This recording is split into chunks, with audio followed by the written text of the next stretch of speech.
सर्वांना नमस्कार. स्वागत आहे आपलं मराठी चातुर्य कथा या आपल्या यूट्यूब चॅनलवर.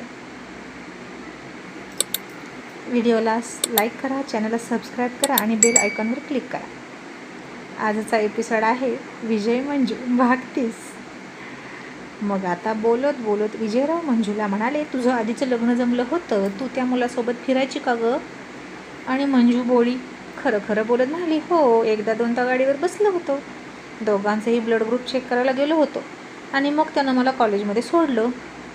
विजय तिला आणखीन काहीतरी तिच्याकडून काढून घेण्यासाठी म्हणाला, आणि मग गाडी तशीच हॉटेलकडे गेली ना, आणि गाडीवर बसल्यावर रोमॅन्टिक जज झाले असतील. तसं मंजूने त्याच्याकडे खूप रागात बघितलं. हातात जे काही होते ते आपटलं. त्याच्यावर दात ओठ खात म्हणाली, नालायक आहात तुम्ही. हे सगळं विचारायचं होतं म्हणून लाडीगोडी लावत होता का? लग्नाच्या इतक्या वर्षानंतर आता तुम्हाला हे सगळं सुचतंय का? आणि इतकीच जर चौकशी करायची होती माझी आणि तुमच्या डोक्यात इतका संशय भरला असेल तर लग्नाच्या आधी चौकशी करायची ना. आणि मग कशाला केलं लग्न माझ्यासोबत?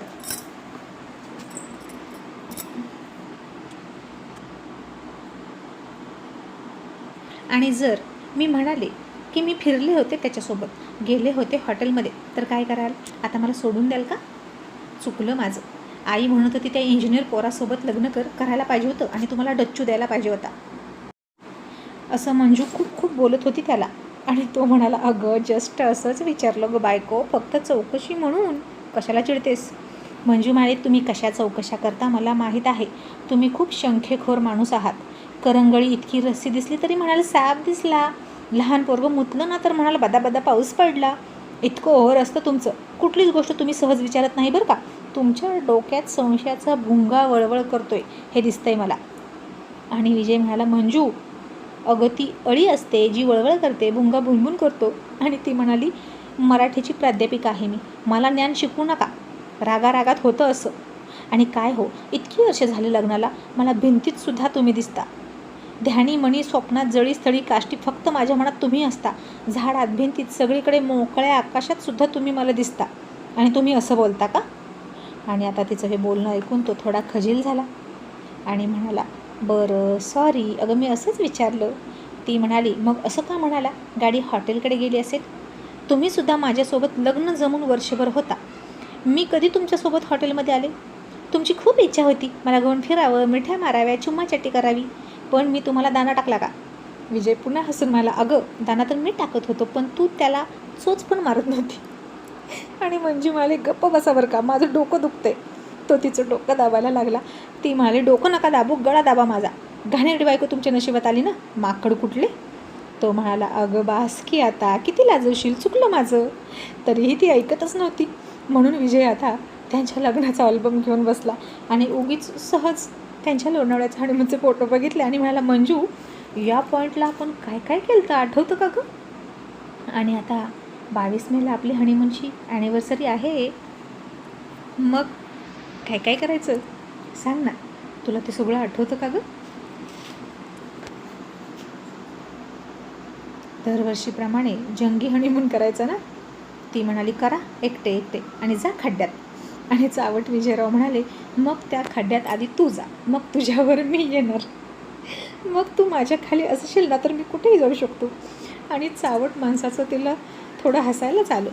आणि आता कसं सगळीकडे तूच पाहिजे, आणि जेव्हा भांडतं तेव्हा बायकोसोबत तिच्याशिवाय चालतं. आणि तो म्हणाला, बघ ना या पॉईंटला इथे आपण किस केला होता, आणि हा फोटो बघ ना. बघणाऱ्या प्रत्येकाला प्रश्न पडत असेल की या फोटोच्या क्लिकनंतर आपल्या दोघात काय काय झालं. आणि तिनं तो फोटो बघितला आणि हसायला लागली. मंजूनं डोळे झाकून घेतले होते आणि विजय त्याचे ओठ तिच्या दिशेने घेऊन निघाला होता. अगदी नाकाला नाक लागायला आणि अगदी नखा इतकं अंतर उरलं होतं दोघांच्या ओठामध्ये. आणि त्याचवेळी फोटो क्लिक झाला होता आणि तो रोमॅन्टिक फोटो बघितला आणि ती हसायला लागली.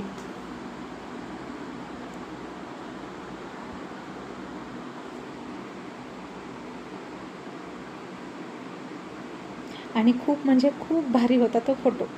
मंजू लाजून हसली आणि लगेच विरघळली. आता जनगणना करून तिचं थोबाड पूर्ण काळं पडलं होतं. आणि विजय म्हणाला, माझ्या बायकोला वारासुद्धा सोसत नाही. लग्नाच्या आधी किती काम करायची ग शेतात, ते कसं जमायचं? आता तुला काहीच सहन होत नाही. मंजू म्हणाली, सवयीचा परिणाम असतो. आणि अजूनही हिंमतही काम करायची. तुम्ही लग्नानंतर माझे करून ठेवले लाड, आणि लाड केल्यावर मग दुसरं काय होणार? मग नंतर माझ्यावरच चिडता नाजूकपणा करते म्हणून. आणि आता तो गप्प बसला, कारण चूक त्याची होती. तो म्हणाला, अगं दोघं जनगणनेला गेलो की फास्ट होते गं, तसंही तुझाच मोबाईल घेऊन जावं लागणार, त्यामुळे तुझं घरी काहीच काम होणार नाही, त्यापेक्षा तूच चल. आता एकटं दुकट्या बायका असतात, मला घरात बोलवतात, चहापाणी करतात, लवकर सोडतच नाहीत, अशा वेळी काय करू? मंजू म्हणाली, नको गं बाई, येते मी. मग विजय म्हणाला, 2 दिवसात संपवून टाकू, मग आपल्याला फिरायला पण जायचं आहे. मग आता पुन्हा दुसऱ्या दिवशी जनगणनेला गेले आणि प्रत्येक घरातली वेगळी वेगळी तरा असायची. श्रीमंत लोक पाणी देत नव्हती, गरीब लोक मात्र पाणी विचारायची. एका घरात ते दारात जाऊन उभा राहिले तर नवरा बायकोला शिव्या देत होता आणि म्हणत होता, आय घाले, तू लग्नात गेलतीस की झाड्या लावायला? याचं त्याला, त्याचं याला, कुचू कुचू कुचू कुचू कुचू कुचू करत बसायचं. काय गरज आहे का? केवढं मोठं भांडण लावलंस तू?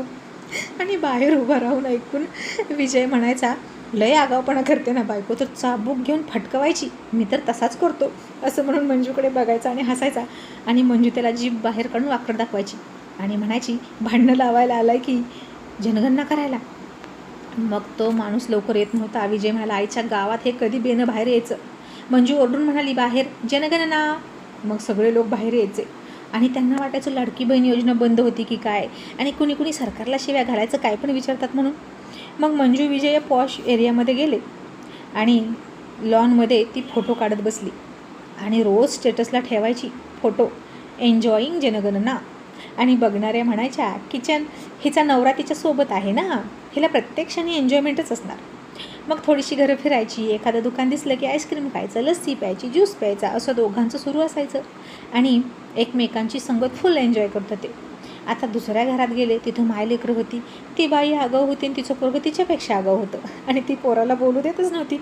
पोरगा म्हणायचा, अगं गप मम्मी, मी बोलतोय ना. आणि ती बाई पटकन एका सेकंदाच्या आत म्हणायची, तूच गप, मी सांगते ना, मला बोलू दे. तो म्हणायचा, तुला काय कळत नाही, तू गप. ती म्हणायची, तुलाच काय कळत नाही, तू गप. आणि अरे देवा, कोणच ऐकत नव्हतं कोणाचं. मंजूचं डोकं उठलं, ती उठून बाहेर गेली. बरं, एकदा दोनदा यांना लाजच नव्हत्या, एकमेकालाच गप म्हणायचे, लाजून गप्प बसत नव्हते, मान ठेवत नव्हते. आणि विजयराव मात्र एन्जॉय करत ऐकत होते. असल्या 12 भानगडीत पडायला माणसाला. आणि मग आता शेवटचा टप्पा करायचा, तिथं गेले, तिथं सगळे गाळ्याची दुकानं होती. कोण आहे बाहेर? आणि तिथं गेल्यानंतर शिक्षकांनी लागला आणि म्हणाला, घरगणना आहे तर नुसती घरं मोजा, गाळे कशाला मोजता, असली जनगणना आम्ही तर कधी बघितलीच नाही, बाहेर पडायचं नाही मंजू, असा तो आडवा लागला. आणि मंजू म्हणाली, हे बघा दादा, मी सांगते, इतकं मी विजय चिडून झाला, मंजू यांना मी सांगतो. तेवढंच मला. आणि विजय त्याला टोमणे मारत मारत चिडून बोलायला लागला. आणि त्या दोघांची लाडकी बहीण, दोघेही आभार मानले. तो माणूस म्हणाला, तुम्ही कुणाच्या आदेशावरून इथं आला? आता हा रोज बाहेर जायचा, त्याचा एरिया बनवायचा, नवऱ्याची बाजू घ्यायची म्हणून मंजू म्हणाली, हे बघा, सेंट्रल गव्हर्नमेंटचा आयडिया आहे आमच्याकडे, जे काही विचारायचं असेल ते तहसीलदारांना जाऊन विचारा, शासकीय कामात अडथळा आणू नका, ते तुमच्या फायद्याचं ठरणार नाही. आता तो माणूस गप्पच बसला आणि विजयला ऐकतच नव्हता. मग एके ठिकाणी मंजू गेली नंबर टाकत आणि तिथल्या एका महिलेने विचारलं, मॅडम काय आहे, कसली माहिती भरता? आता मंजूने तिला खूप छान समजावून सांगितलं, ही जनगणना 2 टप्प्यात होणार आहे. पुढचा टप्पा फेब्रुवारीमध्ये आहे. आता फक्त घरगणना आहे.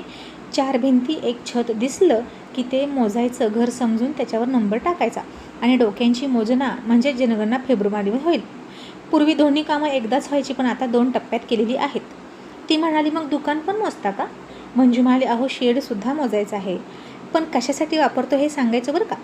मग तुमचं कुत्र्याचं घर, कोंबडीचं खुराड ते सुद्धा मोजायचं, मंदिरसुद्धा मोजायचं. इतकंच नाही तर गावाकडे कुडाचं घर असतं ना, 4 भिंती 1 छप्पर, तर ते सुद्धा मोजायचं. आणि मग त्या बाईला समाधान झालं आणि मंजू किती छान समजावून सांगत होती. ती लगेच म्हणाली, मॅडम चहा घेणार का? कारण तिचं चहाचं दुकान होतं. मंजू म्हणाली, चालेल की. थोड्या वेळाने विजय तिथं आला, त्यालाही तिनं चहा दिला आणि मंजू म्हणाली, बघा, तोंड गोड असले की सगळं होतं. वाचा वाचा वाचा, भांडताय नुसतं, मी सांगत होते ना समजवून त्यांना. विजय म्हणाला, अगं त्याचा ॲटिट्यूड कसा होता, मला नाही आवडलं. मंजू म्हणाली, हो, पण तो आग होऊन आला तर आपण पाणी व्हायचं. माझ्या संसारात मला हेच शिकवलं, नेहमीच पाणी व्हायचं आणि तुम्ही आग. आणि तो तोंड वाकडं करत करत चहा प्यायला लागला. आणि मग मंजू म्हणाली, होय हो, कुडाच्या घरावर कसा नंबर टाकायचा काळ्या पेननं, तो तर दिसणारच नाही. आणि विजय म्हणाला, मालकाच्या ढुंगणावर टाकायचा. आणि मंजू हसायला लागली. मग कशी भांडून शेवटी जनगणना संपली. तो बाजाराला गेला आणि म्हणाला, आणखीन काय आणू सांग, नाहीतर मी परत आणणार नाही. मंजू म्हणाली, सगळं सांगितलेलं आहे आणि वर एक्स्ट्रा कुरकुरीचे 2-3 पॅकेट आणा की. विजय म्हणाला, असलं काहीच नाही. ती म्हणाली, ओ आणा म्हटलं तर आणा, मला चहासोबत कुरकुरे आवडतात. विजय म्हणाला, आता कधीपासून हे तुला ढवाळं लागलं गं, काही पण खातेस? मंजू म्हणाली, सध्या ती माझी क्रेज आहे असं समजा, आणि तुम्ही आणताय की नाही, नाही तर राहू द्या, माझी मी आणते. त्याला राग आला आणि म्हणाला, आली का मस्ती तुला? म्हणजे मी तुला खायला घालत नाही असं म्हणायचं आहे का तुला? आणि खायचं तर चांगलं खा की, फळं खा, ड्रायफ्रूट खा. खाते तर काय कुरकुरे, बावळट कुठली, मस्त काही पण चघळते. आणि मंजू हिरमुसली. मग आता त्यानं येताना गजरा आणला, बासुंदी आणली, पेढे आणली, पण कुरकुरे नाही आणले. आणि तिला तर उठल्या उठल्या सकाळी चहासोबत कुरकुरे खायचे होते. आणि जेवताना मंजू बड करायला लागली आणि तोही बडबड करत होता. ती गप्प बसून ऐकत होती. त्याचा मूड बनवण्यासाठी म्हणाली, गजरा का आणलाय जानू, म्हशीला घालायला? आणि तो म्हणाला, हो, तू म्हस आहेस, काही पण मागायचं आणि रवंत करत बसायचं. मंजू म्हणाली, आता गप्प बसा की, किती बोलता? एखादा माणूस गप्प बसलं तर आपणही लवकर गप्प बसावं, म्हणजे तुमच्या बोलण्याचा परिणाम होतो आणि शांत बसतो माणूस. पण तुम्ही इतकं बोलता की शेवटी तुम्हालाच उलटं बोलून गप्प करावं लागतं. इतकं इरिटेट करता तुमच्या बडबडीनं. आणि तो मला चांगलं सांगायला गेलं की इरिटेटच होतं. मंजूनं आता सरळ बासुंदीची वाटी तोंडाला लावली आणि प्यायला लागली आणि म्हणाली, सगळी मीच खाणार. आणि तो म्हणाला, खा, तुझ्यासाठीच आहे. आणि पोरगं म्हणालं, आई आम्हाला पण ठेव, तुझ्या एकटीसाठी नाही. आणि ती हसून म्हणाली, घरात ना पेढे, बर्फी, रसमलाई, रसगुल्ले, बासुंदी यांची रेलचेल असावी. आणि विजय हसून म्हणाला, आणि घरात तू एकटीच असावी असं म्हणायचं आहे ना तुला, हावरट कुठली? आता मंजू हसली आणि म्हणाली, खरंच. आणि ती फार मनापासून हसली, कारण तिला असंच वाटत होतं की मी एकटीच घरात असावी. तिला स्वीट फार आवडायचं. आणि पुन्हा म्हणाली, सांगा की हो, गजरा का आणलात? तो म्हणाला, आणू वाटला म्हणून आणला, माझ्या मनाचं कोण मालक आहे का? मी माझ्या बायकोचं लाड करू शकतो. मंजू म्हणाली, खरं आहे तुमचं, मुलीचे लाड बाप तर करतच असतो, पण नवऱ्यानं लाड करणं फार महत्त्वाचं, आणि नवऱ्याच्या पोटातलं प्रेम काढून घेणं सुद्धा महत्त्वाचं. आणि तुम्ही माझ्यावर खूप प्रेम करता, हे बघवत नाही आमच्या जाऊबाईला. तिचा नवरा इतका प्रेमळ, इतका संयमी, इतका सोशिक, पण बाईला त्याच्या मनातलं प्रेम काढणं जमलं नाही. असू द्या, बावळट आहे ती. आणि तुम्हाला सांगू का, आईबापाच्या घरी प्रत्येक मुलीला चांगलंच म्हणतात. सासरे आपली मुलगी चुकली तरी कुठलीही आई, कुठलाही बाप उघड मान्य करत नाही की आपली पोरगी चुकली, आमची पोरगी चांगलीच आहे असंच म्हणतात. पण मुलीच्या वागण्याची खरी पोचपावती तिच्या सासरच्या लोकांकडून मिळाली पाहिजे, तर ती खरी मुलगी म्हणावी. आणि इतरांनी म्हणायला लागतं की खरंच पोरगी छान आहे. स्वतःचं म्हणून काय उपयोग? स्वतःचं कुणीही कौतुक करतं आणि स्वतःचा पोचा लाल करून घ्यायचा. ती मनीषाची आई नेहमी म्हणायची, माझ्या पोरीनं खूप कष्ट केलं सासरी, डोंबलाचं कष्ट केलं. आणि मग आता मंजू विजयला रात्री काहीतरी करायचं होतं. पोरगं झोपलंच नाही आणि आधी विजयच झोपला. ती त्याच्यासाठी त्याला झोप लागू नये म्हणून पाणी घेऊन गेली. आणि तो म्हणाला, वा, माझी बायको किती छान आहे. ती म्हणाली, मी चांगलीच आहे हो, पण जर कोणी मुद्दाम वाकड्यात शिरलं ना, मी सोडत नाही. त्याला पाणी पाजलं तरी तो झोपला. सकाळी उठल्या ती चिडचिड करायला लागली, तिची आदळ आपट व्हायला लागली. विजय म्हणाला, मंजू मी आंघोळीला चाललो असं 3 वेळा म्हणाला. आणि तिला कळलं की हे तिच्यासाठी निमंत्रण आहे. ती हसत बाथरूममध्ये शिरली. शॉवर ऑन करून दोघांचा शॉवर खाली हॉट रोमॅन्स सुरू झाला. अर्धा तास झाला, पाऊण तास झाला, दोघेही बाहेर येत नव्हते. आणि तिचं मन भरलं होतं, पण तो तिला सोडत नव्हता. ती हात जोडायची आणि म्हणायची, अहो तो उठेल आता, बास की जेवढ्याच तेवढं. 4 थेंब अंगावर पडले की झाला शॉवरमधला रोमॅन्स. आणि तो म्हणाला, अजिबात नाही, माझं मन भरू दे. अशी खेळाला सुरुवात करायची आणि मैदान सोडून जायचं, असं तर नाही चालणार. आणि त्यानं तिच्यासोबत खूप हॉट रोमॅन्स केला.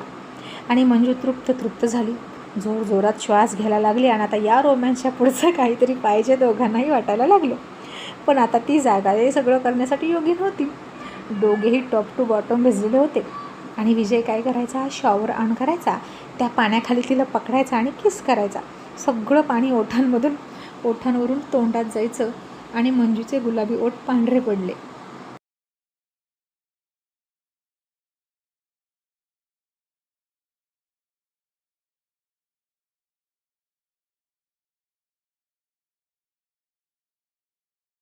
तो दोघांची छातीला छाती चिटकवायचा आणि तिथं पाणी पकडायचा आणि म्हणायचा, आम्ही लहानपणी ओढ्याला असंच पाणी अडवून धरायचो आणि मासे पकडायचो. आणि ती हसायची. मग अचानक तिला स्वतःपासून दूर करायचं, सगळं पाणी खाली पडायचं आणि माझा मंजू अगं किती सुसू केली तू, काहीही म्हणायचं आणि दोघेही हसायचे. ती त्याला म्हणायची गप्प बसा, हळू हसा, मुलगा उठेल. आणि तो म्हणायचा उठला तर उठला.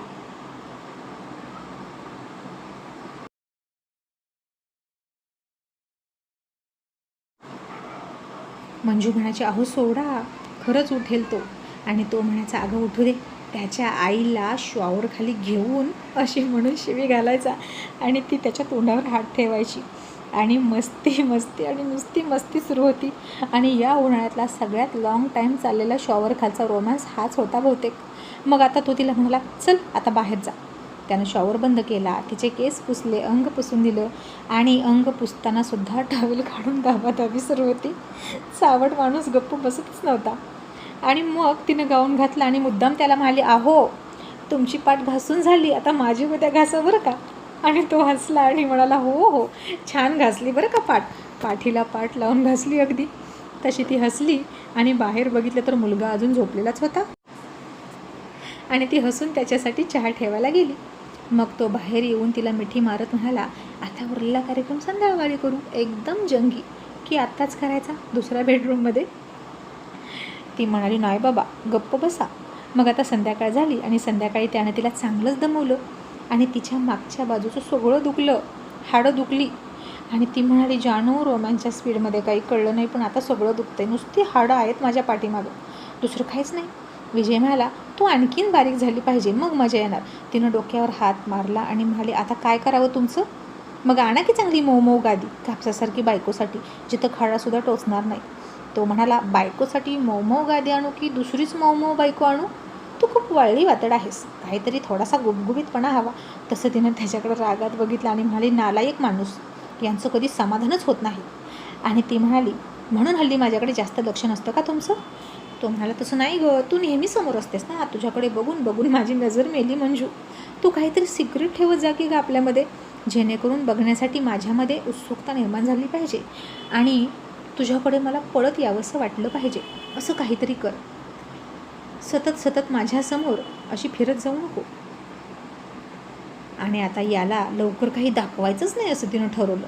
मग आता 4 दिवस संपले, मंजूने त्याच्या मागे पुढं काही केलंच नाही आणि मिठी पण मारली नाही. कुठल्या तरी कार्यक्रमाला जाऊन आले. आज तिनं ठरवलं होतं की त्याला थोडा वेगळा लुक दाखवायचा. तिनं साडी काढलीच नाही आणि मुलगा म्हणायचा आई साडी काढ की, आता कुठं जाणार आहे का. आम्ही कपडे काढले, तू पण काढ. ती वैतागून म्हणाली अरे झोप की तू, तुला काय करायचे, आज मी साडीवरच झोपणार. पोरगा म्हणाला बाबा कोण जिंकलं हो IPLमध्ये, तुम्ही तर फायनल मॅच दाखवलीच नाही. विजय म्हणाला तुझ्या गेमवर कॉन्सन्ट्रेशन कर बावळट, आपण जो गेम खेळतो ना तोच आवडायला पाहिजे. मला तर माझाच गेम आवडतो आणि मी माझ्या गेमवर कॉन्सन्ट्रेशन करतो. तुझ्या आईलासुद्धा तिचाच गेम आवडतो. पोरगं काहीच न कळून म्हणालं आता आई कोणता गेम खेळते. आणि मंजूला अजून हसायला लागली. विजय मला खेळत असते रात्रीची ती पण बॅट बॉल. आणि पोरगे म्हणाले नका मला उल्लू बनवू. आणि मंजू म्हणाली बास झाल्या गप्पा, झोपा आता. आणि हळूच म्हणाली अहो झोपवा की त्याला, आज कोणती तारीख आहे माहीत आहे ना. आणि विजयनं बघितलं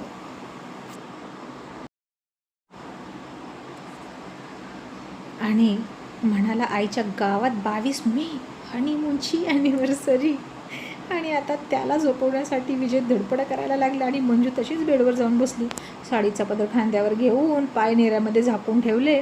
त्याला काहीच न दिसू द्यायचं नाही असं तिनं ठरवलं आणि लाईट घालवून बसली. आणि ती थोड्या वेळानं तो आला आणि इतकं रोमॅन्टिक वातावरण बघितलं. तिनं पटकन चेहऱ्यावर पदर घेतला आणि विजय हसून म्हणाला ए म्हातारी नवरी अगं काय हे. ती म्हणाली तुम्हालाच उत्सुकता वाटायची होती ना मला बघण्याची, म्हणून हे सगळं. माझा नवरा राजा महाराजासारखा आहे, त्याला सतत वेगळं काहीतरी एंटरटेनमेंटचे ट्राय करायचं असतं आणि आम्ही आपल्या दासीसारखा प्रयत्न करतो नवऱ्याला खुश ठेवण्याचा. आणि तो हसून जवळ आला आणि म्हणाला दासी नाही गं बायको, राणी आहेस तू राणी. असं म्हणून तिला बेडवर घेऊन पडला आणि भरा सारी काढून फेकली आणि गाणं म्हणाला पोरी तुझं मला सारं बघायचं, तू माझी मंजुळा गोड तुझा गळा जवळ ये लाजू नको, रंगानं तू गोरी दिसतेस कोरी जवळ ये लाजू नको. आणि त्याचं गाणं ऐकून मंजू आणखीनच लाजून हसायला लागली.